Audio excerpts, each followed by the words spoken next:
ఓం నమ శివాయ.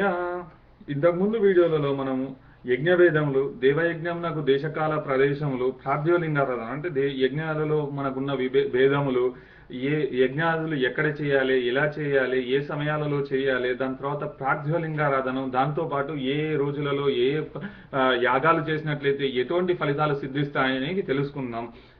ఇప్పుడు మనం బిందువు, నాదము, లింగము అనేవి తెలుసుకుందాం. బిందువు శక్తి, నాదము శివుడు.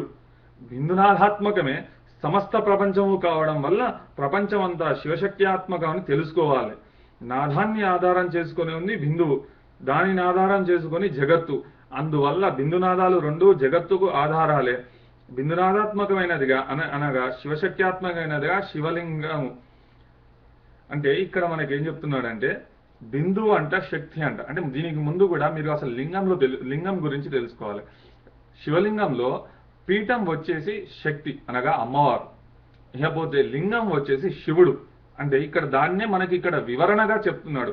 బిందువు అనగా శక్తి, నాదం అనగా శివుడు. ఈ రెండు కలిస్తేనే సర్వ జగత్తు అంట. బిందునాదాత్మకమైనదే సమస్త ప్రపంచం కావడం వల్ల ప్రపంచం అంతా శివశక్త్యాత్మకం. అంటే ప్రపంచంకి ఈ రెండు ఆధారాలు కాబట్టి ఈ ప్రపంచం అంతా కూడా శివశక్త్యాత్మకమేనని తెలుసుకోవాలంట. నాదాన్ని ఆధారం చేసుకొని ఉంది, అంటే శివుణ్ణి ఆధారం చేసుకొని శక్తి, ఆ శక్తిని ఆధారం చేసుకొని ఈ సర్వ జగత్తు ఉందంట. అందువల్ల బిందునాదాలు రెండు జగత్తుకు ఆధారాలంట. బిందునాదాత్మకమైనదిగా అంటే శివశక్త్యాత్మకమైనదిగా శివలింగాన్ని తెలుసుకోవాలంట.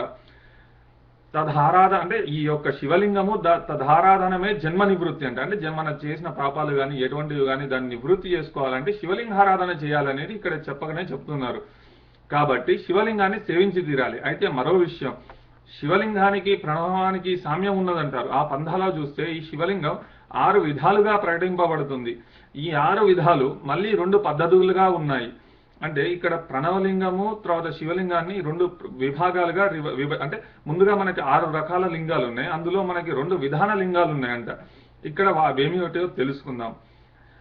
దీన్ని ప్రణవ భాగం నందు 6 రకాలుగా విభజించబడింది. ఒక్కొక్క ప్రణవ భాగం లింగంని తీసుకొని దానికి ఉన్న 2 విధాన లింగాల్ని ఇక్కడ మీకు చెప్తాను. అంటే చదువుకుంటూ వెళ్తాను, దాన్ని వివరించడం నా తరం కాదు. ముందుగా అకారము, మొదటి ప్రణవభాగ లింగం అకారము. దాని యొక్క మొదటి విధాన లింగం ఆచారలింగము, రెండవ విధానం గురులింగం. తర్వాతగా ఉకారం అంట. దీని యొక్క మొదటి విధాన లింగం గురులింగం, రెండవ విధాన లింగం చరలింగం. దాని తర్వాత మకారము. దీని యొక్క మొదటి విధాన లింగం శివలింగము, రెండవది ప్రతిష్ఠిత యంత్రలింగం. 4వ ప్రణవభాగం బిందువు అంట.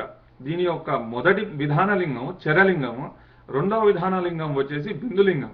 ఇక 5వ ప్రణవ భాగం వచ్చేసి నాదము అంట. దీని యొక్క మొదటి విధాన లింగం ప్రసాదలింగము మరియు రెండవ విధాన లింగం వచ్చేసి నాదలింగం అంట. ఇక ఆఖరుదైన ప్రణవ విభాగంకి వస్తే ప్రణవ సమస్తం అంట. దీని యొక్క మొదటి విధాన లింగం మహాలింగం, రెండవది ప్రణవలింగం. ఇలా ఒక్కొక్క విధానంలో 6 లింగాలు ద్వాదశ లింగాలుగా చెప్పబడుతున్నప్పటికీ శివగమాల రీత్యా మాత్రం ఆచార గురువాది లింగాలే సరియైనవిగా తోస్తున్నాయండి. అంటే ఇవన్నీ 12 రకాల లింగాలు ఉన్నప్పటికీ ఆచార గురువాది అంటే మనకి మొదటి ప్రణవ భాగంలో చెప్పినటువంటి అకారంలోని ఆచారలింగం గురులింగమే సరైనవిగా తోస్తున్నాయంట. ఈ 6 లింగాలను అనుదినం ఆరాధించాలి, మహా నైవేద్యాలతో సమర్పించాలి. ఇప్పుడు మనకి మహానైవేద్యం అంటే ఏమిటో ఇక్కడ చెప్తున్నాడు. తేనె, నెయ్యి, 12 మానికల బియ్యం, 12 దొన్నెల పెసరపప్పు, 12 రకాలైన కూరగాయలు, నేతితో వండిన పిండి వంటలు, కుడుములు, పాలు, పెరుగు, 12 టెంకాయలు, 12 పూజా ఫలాలు, 36 తమలపాకులు, పచ్చకర్పూర చూర్ణం, నకమనే గంధ విశేషం యొక్క చూర్ణం, చెంగల్వాది పంచసుగంధ్ర ద్రవ్యాలు, తాంబూలం అనే వాటి సమర్పణని మహానైవేద్యం అంటారంట. అంటే ఇవన్నీ కలిపితే ఒక మహానైవేద్యం అంట. ఇప్పుడు ఒక మహానైవేద్యాన్ని సమర్పిస్తే వచ్చే ఫలితాల్ని మనకి ఇక్కడ త్వరగా చెప్తున్నాడు. అంటే దానిని శివార్పణం చేసి బ్రాహ్మణాది వర్ణక్రమంలో భక్తులకు పంచిపెట్టాలంట.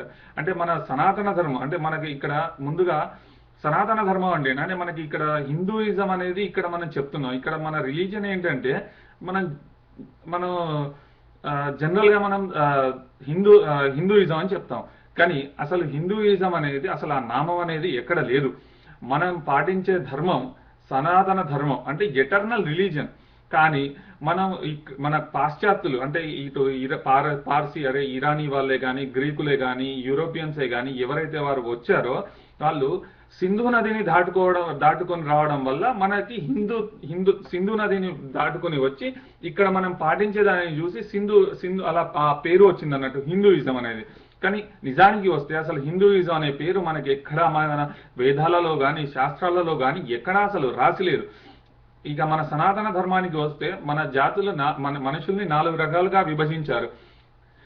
బ్రాహ్మణ, క్షత్రియ, వైశ్య, శూద్ర అంటే ఈ 4 విభాగాలుగా ఎలాగైతే విభజించారో ఆ క్రమంలో దాన ధర్మాదులు చేస్తే సత్ఫలితాలను ఇస్తాయంట. ఇవన్నీ 100 మహానైవేద్యాలు చేస్తే వచ్చే జన్మలో రాజై పుడతాడు. 1000 మహానైవేద్యాల ఫలంతో స్వర్గంలో పూర్ణాయుతో సుఖించడం, 30,000 మహానైవేద్యాల వల్ల వైకుంఠవాసం, జన్మరాహిత్యం, 36,000 మహానైవేద్యాలు కలిపి ఒక జన్మ నైవేద్యం అవుతుంది. కార్తీక మాసంలోను, సంక్రాంతి నాడు, పర్వదినాల్లోనూ, వృతిపాతాలప్పుడు, పౌర్ణమి అమావాస్యలోను, జన్మ నక్షత్రాలప్పుడు మహానైవేద్యం సమర్పించడం మంచిది. కనీసం సాలుకొక్కసారి వచ్చే జన్మదిన సందర్భంగానన్నా మహానైవేద్యం సమర్పించుకోవడం శ్రేయోదాయకం. రుద్రాక్షలని ధరించడం, విభూతి దాల్చడం, శివపంచాక్షరిని జపించి శివలింగాన్ని ఆరాధించడం అనేది ఈ 4 శివభక్తుల్ని చేస్తాయంట. అందరికన్నా ఉత్తముడైన శివభక్తుడు శివుడితో పాటు శివభక్తుల్ని కూడా సేవించి తరిస్తాడు. అటువంటి వాడు ఏ మినహాయింపులు లేకుండా మోక్షానికి వెళ్తాడంట. అంటే ఇవన్నీ చేస్తే మనకి మోక్షం అనేది లభిస్తుందంట. ఇక మనం తర్వాయి వీడియోలో ప్రణవ పంచాక్షరి మహత్యాలు, బంధమోక్షం, ప్రార్థవలింగారాధన, ఫల నిరూపణం, దాని యొక్క విధి అనేవి ఈ 3 కూడా తెలుసుకుందాం. ఓం నమః శివాయ.